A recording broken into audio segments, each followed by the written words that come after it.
type of amnesia gripped the country. It was possibly from a nationalist perspective that it wasn't popular to talk about it. In England, they got public acclaim. The ones that fought from the Republic of Ireland did not receive public acclaim. In fact, they were badly treated. Their memory was not respected at all. I come from a perspective where my grandfather died. I can speak with authority on how it affected our family. That affected me too, because the legacy came down to me. There are some memorials. There's the memorial to the unknown soldier, and there are smaller memorials which name various names, but this is the first thing on this scale that remembers all our dead who died abroad that hadn't been remembered before. What's so important is it's the initiative of local people who wanted to tell a local story, and that's what is coming back. On this magnificent, tragic, proud and sorrowful wall behind me, you see the dead of World War I, the names of the officers and enlisted ranks from this county who gave their lives for our freedom. We can now, and we will now, remember those who died for us. All those families, their loved ones were killed. They had no body to bury. They were killed and buried in France, Flanders, Italy, all over the world, where they died on the battlefields. The families were left at home with no sympathy. Absolutely no one understood. So they had somebody die belonged to Mountford, and that's all there was about it. But in our case, my grandmother was left with 6 children to rear on a pension of 12 and sixpence in the old money. And that was the case for nearly all the people around here. I think they would have been very proud. They would have been very, very proud. And I think that when they joined up, they thought they were doing something that would mean a lot. And they would be very proud. My father would love it. This place is a very simple gesture of respect and honoured memory for all those from Mayo who gave their lives in the unselfish service of others. Some of those who died were destined to be well remembered. Others, particularly the 50,000 or more who died in the Great War, were destined, as has been said to me before, to have their memories consigned to shoeboxes in attics until recent years, when a great longing for reconciliation allowed us the freedom to remember differently. And here, on this day, we bring their memories back among their people, and they are indeed young once more.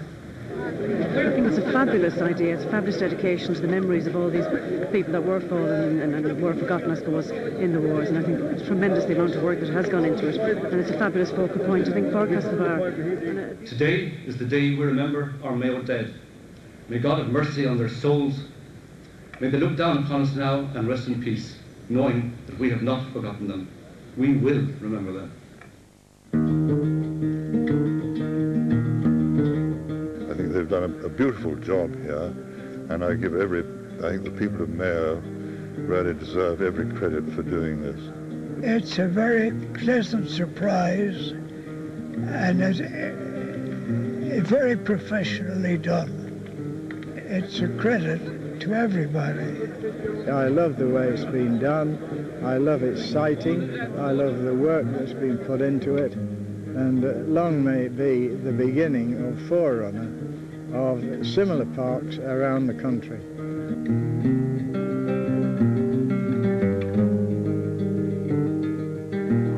An insight there into how the people of Castlebar remember their war dead, and it really is an impressive memorial wall. Now we're back here in Island Bridge. We're going to have a chat with Margaret Gormley, who's the park superintendent here.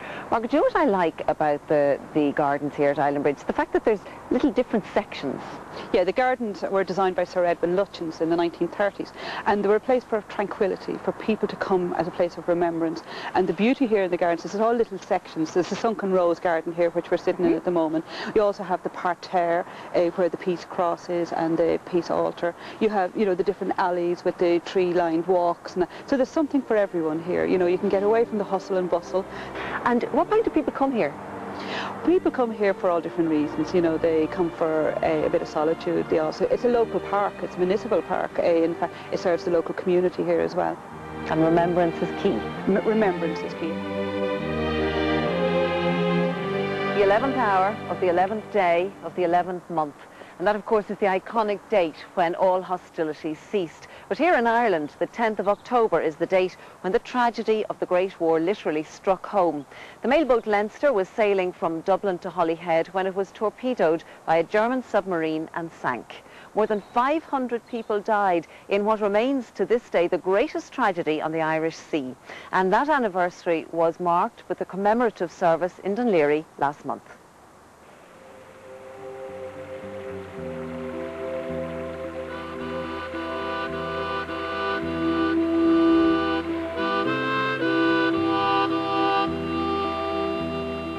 Robert Bassett, Cork. William Chaldecott, Salisbury, Wiltshire.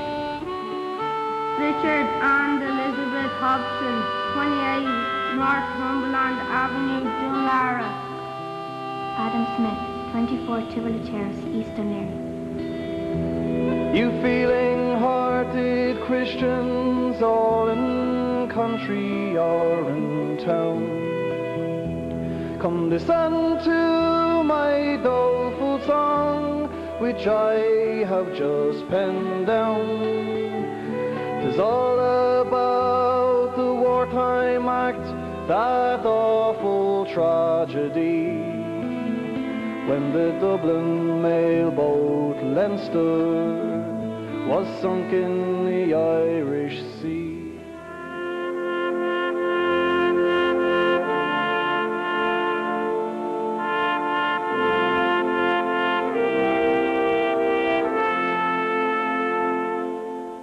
"90 years on from the sinking of the Leinster mailboat, a commemorative service is held in Dún Laoghaire to honour the hundreds who died in the greatest ever loss of life on the Irish Sea.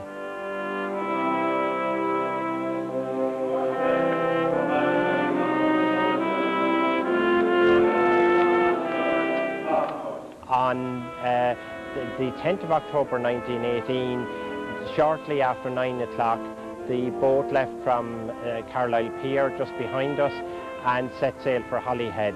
About an hour into the voyage, when the ship was at the Kish Bank, a German submarine fired 3 torpedoes at the ship.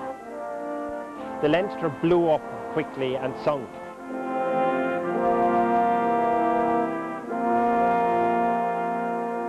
At the time, Ireland was part of what was called the United Kingdom of Great Britain and Ireland, and so we were officially at war with Germany.